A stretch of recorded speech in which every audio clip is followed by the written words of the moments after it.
We got him. Derik Queen is a Terp. You are Locked On Terps, your daily podcast on the Maryland Terps. Part of the Locked On Podcast Network, your team every day. What's up, everyone? I'm Tre Moore, video content creator for 247 Sports and InsideMarylandSports.com, and host of Locked On Terps, part of the Locked On Podcast Network, your team every day. So thank you for making us part of your day. And today's episode is brought to you by FanDuel. Make every moment more. New customers join today and you'll get $150 in bonus bets if your first bet of $5 or more wins. Visit FanDuel.com/lockedon to get started. Maryland lands 5-star Derik Queen. Derik Queen could actually legitimately save Maryland basketball. The news dropped yesterday night that Derik Queen is officially a Terp. I can't even tell you guys how excited I am and how happy I am that Maryland was able to make this happen, because I wasn't sure for a little bit. I had doubts about it. I think I said it on here. I said the fact that he's taking his time to commit and everything when he's got these other options as well, then I knew Maryland basketball wasn't playing very well. I said, I don't know about him coming to Maryland. I was like, if he wanted to come to Maryland, I feel like he would have already committed by now, because that was the heavy favorite early on. So I didn't think for a little bit. I was in doubt. I didn't really believe it would happen. I thought there's no way with the year of how things are going, what the state of Maryland basketball is in right now this year, how bad we are in the bottom of the Big Ten. I didn't think we were going to be able to land 5-star Derik Queen, the top 10 player in the class of 2024 from Montverde, but originally attended St. Francis Academy in Baltimore, Maryland, and was high school teammates with Jonathan Lamoth and Julian Reese. Of course, you guys know those two names of Maryland basketball players.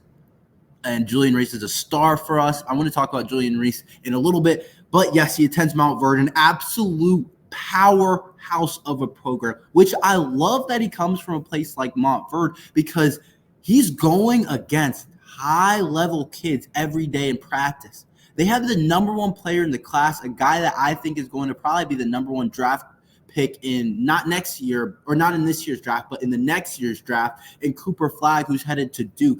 He's an insane talent. They have another kid going to Indiana that's a really top-end talent. They have a kid going to Georgia that's a top-end talent. It's legitimately one of the best high school programs in the league. So for him to be getting that work every day in that Montverde system is super important. Those guys breed NBA players. Those guys breed college basketball players, whether it's Cade Cunningham or Scotty Barnes. I know a lot of people know the TikTok if you're young like me with the thing that they say Caden for the Montverde team. I know some of you guys know about that. So all the different players that Montverde has taken on to not just college basketball, but into the NBA. Like I said, Cade Cunningham, D'Angelo Russell, Scotty Barnes. The list goes on. There's so many NBA players that attended Montverde Academy. So it's pretty good. I love that he comes from that program, because they breed basketball players over there, and he's going to be used to going against top end players every single day in practice.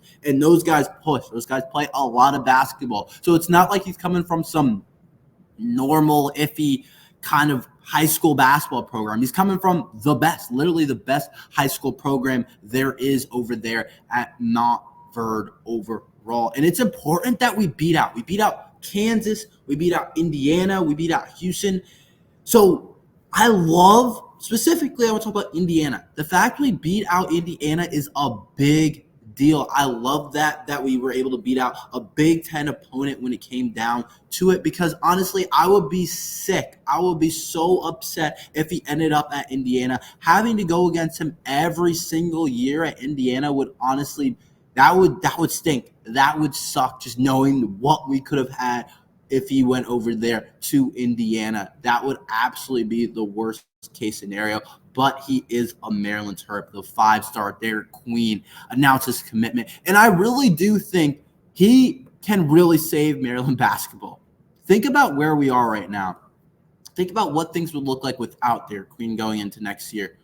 We lose Jameer Young, who's by far our best player, and we're so dependent on Jameer Young for production.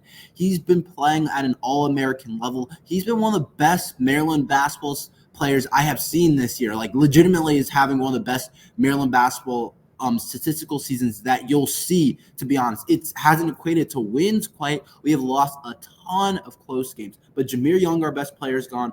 Dante Scott is gone. And that's from a team right now that isn't very good right now. It's not like, oh, we're losing a couple of guys, but we have like a ton of really good players and we're a really good team. That's from a team that's not very good. So we lose 2 of our 3 top players. But the fact that we land Derik Queen, he's going to come in and be an immediately starting. He's going to possibly be our best player right away. I really think that's a possibility. I think that might be likely. If it really depends on Julian Reese. And when I said I want to talk about Julian Reese later, I'll talk about Julian Reese right now. This is why I say Derik Queen has a chance to save Maryland basketball. If Derik Queen doesn't come to Maryland, I don't know if Julian Reese is staying. I'm pretty sure he's gone next year. I'm pretty sure he's transferring somewhere else, trying something new, and that could still be a possibility. And this is just what I think. This is just my guess. Other people have said it as well, but I can just kind of see it kind of seems like a time where Julian Reese could leave to go somewhere else. Adding Derik Queen, that could be a lot more appealing for Julian Reese. He could be more likely to stay. Next thing you know, we're rocking Queen and Julian Reese in the front court. That's one of the best front courts, not only in the Big Ten, but the entire country. If Julian Reese and Derik Queen suited up together, that's one of the best front courts in the entire country the Maryland team would have. That would be a really cool duo to have up there at center and power forward, and that could potentially lead us to be a very solid team overall. But I think Derik Queen also attracts other players. Rodney Rice, which is a guy we need to add to replace Jameer Young. And Rodney Rice, I love his game. He can shoot the ball, which I think Maryland needs. I think he's the perfect fit on this team, and it'll attract other transfers. We're only bringing in Malachi Palmer and Derik Queen, and plenty of guys could – realistically, a lot of guys could transfer, guys that aren't getting very many minutes. We have Dante Scott and Jameer Young leaving because their eligibility's up. Guys could realistically transfer as well. There could be a lot of slots open for transfers. And I look like a guy like Rodney Rice, who reposted the Derik Queen commitment and said, congrats, Queen, or congrats, Q, something like that. I don't remember exactly what he said, but he reposted it and said, congratulations to Derik Queen on Twitter on Rodney Rice's thing. I think Rodney Rice, he has to be a favorite to go to Maryland. That has to be the favorite right now overall. And so you can attract different guys like Rodney Rice and other guys in the portal, and we can save this Maryland basketball team for it to potentially, it looked like before Derik Queen, it was like, this year's bad, but next year, I don't know about next year. Next year could even be worse. Next year could be horrible, realistically. But getting Derik Queen, I think other guys could want to come and play here, and we could use the portal well. And we also, our young guys can step up, like Deshaun Harris-Smith, like Jamie Kaiser. If those guys can step up and Julian Reese stays, then you have Derik Queen coming in. And then Malachi Palmer could be a pretty early impact guy off the bench. And then you got to fill in a couple needs, especially at the guard position, and get maybe another big down low. And then you look at Maryland basketball and you say, maybe we're in a good spot with Rodney Rice at the point and Deshaun Harris-Smith at the 2 maybe, and Kaiser at the 3, and Reese and Queen down low, and maybe you got someone else in the portal, and Stevens is supposed to be back next year, and just see what happens. And maybe Jonathan Lowe takes a big step up. Overall, I think Derik Queen really does save Maryland basketball. I think we were in the dumps. I don't know what we were going to do, and things weren't looking good. And if he went somewhere else, this program would be looking iffy for sure. But landing Queen is super cool for this Maryland basketball program. He's like the second highest rated recruit in Maryland basketball history. This isn't like, oh, we just landed someone like pretty good, like the 50th player overall in the 2024 class. We just got a McDonald's All-American, a top 12 player in the class, a top player. Like, This guy is going to be elite. And honestly, we got to give credit to Kevin Willard. Kevin Willard is recruiting. Kevin Willard can recruit, I think. Think about it. We got Deshaun Harris-Smith last year and Jamie Kaiser, 2 top 100 players. And this year we got Derik Queen, a 5-star. Kevin Willard is recruiting the DMV area.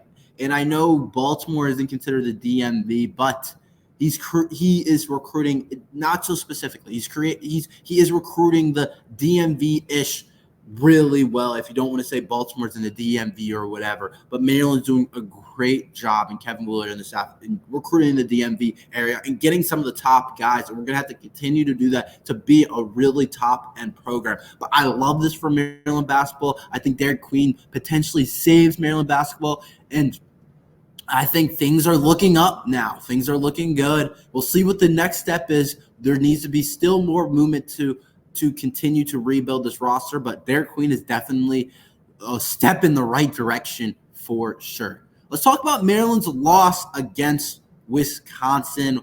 What did we learn about the game? I will tell you about that after this ad from eBay Motors. Passion, drive, and patience is what brings home the winning trophy and is also what keeps your ride or die alive.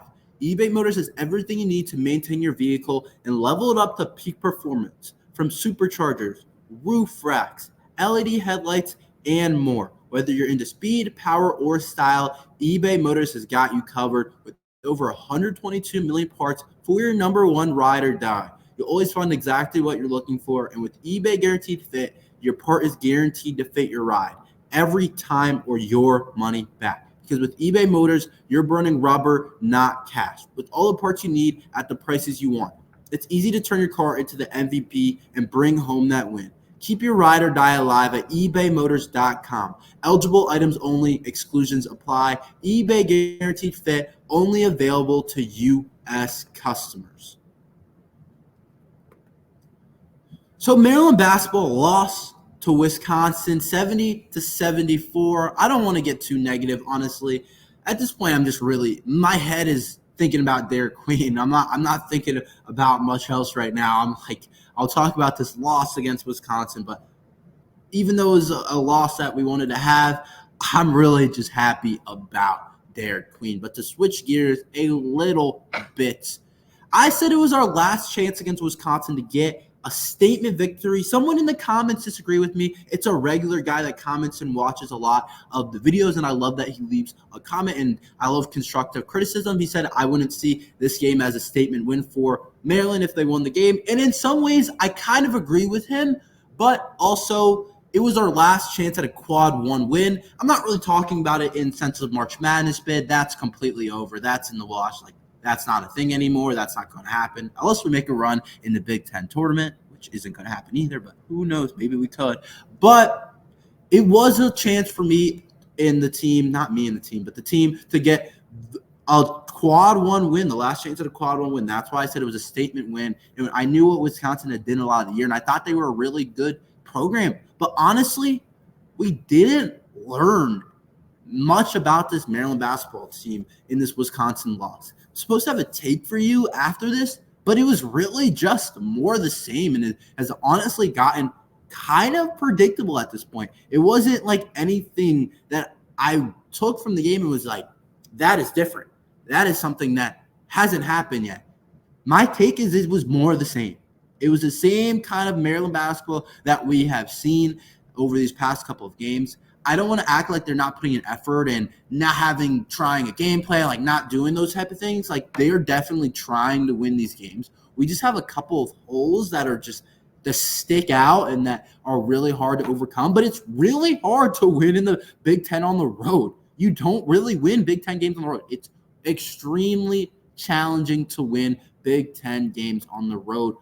For Maryland, for Purdue, I don't care who you are. Indiana, I don't care if you're the top of the Big Ten, the bottom of the Big Ten, if you're Michigan State, if you're whoever. It is hard to win Big Ten games on the road. But without being repetitive, it was the same as a lot of the stuff that we have seen over the last couple of games. Besides one thing. One thing was different. The rest were terrible. there were a couple of calls in that game that was like, huh? What are we doing here? What are we talking about? I think it seemed like Wisconsin might have paid the refs or something. It's like, what is that call? Do you have something? It was so weird. Like, you have something against us? The refs they were bad. And I'm not one to usually complain about the refs because I don't really believe in that. I think I think reffing is probably like one of the hardest jobs in the world or something. Like, reffing games is so hard. So I don't usually like to complain about it. But there were a couple of calls that were quite horrible. Like the charge on Deshaun Harris-Smith was completely crazy. That was not the right call. Clearly a blocking foul, if anything. And the blocking foul on Jahari Long was like, come on. You guys aren't giving us anything. And you could have the take that Maryland could potentially win this game if the calls weren't bad and against them. But I'm not going quite there. I don't know if that's quite the truth. But Kevin Willard did say, I'm going to call the head of refs tomorrow about that game. So I don't know exactly what that means. But he said that in his press conference, so I'll be interested to see wonder if he did that. But some of the calls are pretty horrendous. But back to my thing, there wasn't a whole lot different about this game. One thing that was the same is Maryland cannot win close games. We do not win games within one possession or within 4 points. We have won one game this season that was within one possession, and we have lost the rest. Anything within 4 points, it's like an automatic loss, or anything within 5 or 4 points is an automatic loss. Think about it. We lost to Wisconsin a couple nights ago, which the game I'm talking about now, by 4 points. We lost to Illinois by 5. We lost to Ohio State by 4. We lost to Rutgers by 3. We lost to Michigan State by 2. We beat Iowa by 2. That was our lone one possession win. We lost to Northwestern by 3. We lost to Minnesota by 3. And we also lost to UAB by 3. And we also lost to Davidson by 3. So we have a ton of one possession losses, and we're under 4 or 5 point losses.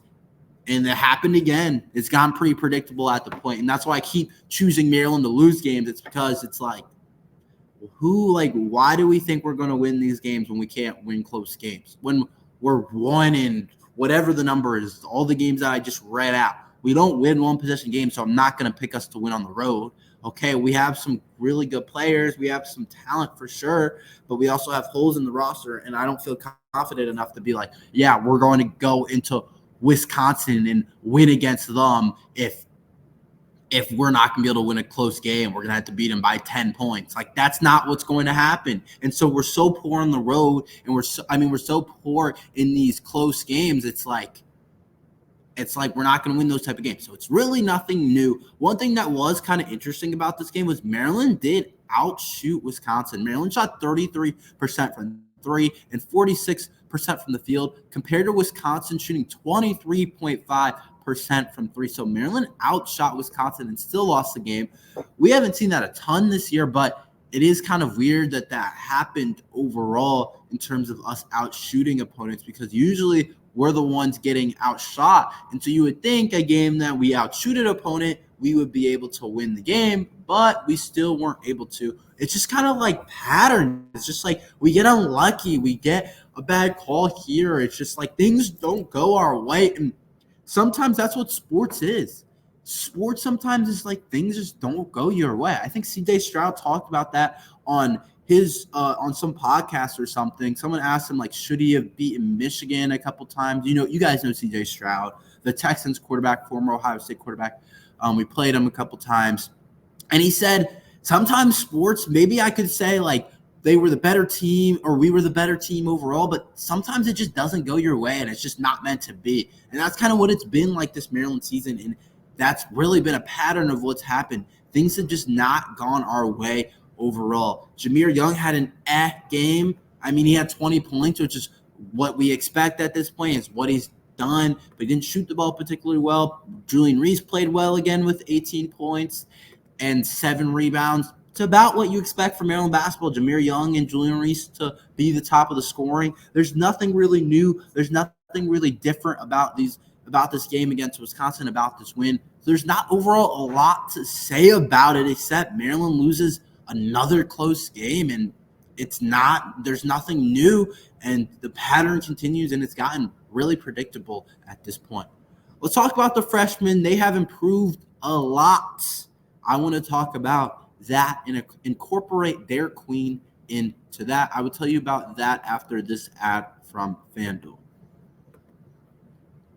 Get your buckets with your first bet on FanDuel, America's #1 sportsbook. Because right now, new customers get $150 in bonus bets with any winning $5 bet. That's $150 if your team wins. You have to do that. You can bet on whoever you want to win, or if you want to choose a prop or whatever. Any $5 bet, if it wins, you get $150 in bonus bet. That's $150 if your bet wins. So bet on all your favorite NBA players and teams with quick bets, live same-game parlays, exclusive props, and more. Especially with the NBA being back today from the All-Star break, make sure to get FanDuel if you want these bonus bets. If you want to bet on Steph Curry threes or LeBron James points, whatever you want to do, or your favorite team, if you're a DMV sports fan and you like the Wizards and you want to bet on them to win, just visit FanDuel.com/lockedon to shoot your shot. FanDuel, the official sports book of the NBA. The Maryland freshmen are getting better. It might not be quite the steps that you want to see overall, and it's not like, oh, he just dropped 20. But these incremental small steps that the Maryland basketball freshmen have taken, I really have liked over this stretch. And it is so important. I honestly could care less a little bit if we win games down the stretch. If we win games, cool. If we lose games, but Kaiser and Deshaun Harris-Smith each have 20, I will take that result over a win and they both struggle. Honestly, because wins at this point aren't as important, I feel like, in my opinion, getting ready for next year. Everything at this point is about getting ready for next year. We just landed Derik Queen. We just landed 5-star Derik Queen. Things are looking a lot better for next year. And you never know. We lose Jameer Young and all that, but things look a lot better next year. But a couple nights ago against Wisconsin, Jamie had one of his better games again. Played 19 minutes, had 8 points, and shot 2 of 2 from the three-point line, which I absolutely love. With the shots he got, he was efficient, hitting both of his three-point shots. That's a great spot to be at for Jamie Kaiser to shoot 2 of 2 from the three-point line. It's better than him just shooting 5 shots and only going 2 for 5, but that would still be a solid game for 40%. We want Kaiser to shoot. I love that I'm seeing him go for 2 for 2 in Big Ten play and starting to play a little bit better. I love that from Kaiser. He's going to be huge. He's going to be a huge part of this team. He's going to be an indicator of success over the next year or so. We need him to get better. We need him to play really good basketball for us to take the next level next year and be a lot better of a team and to get back into that March Madness conversation. But he's been playing well over these last couple of games. He also had 9 points against Iowa.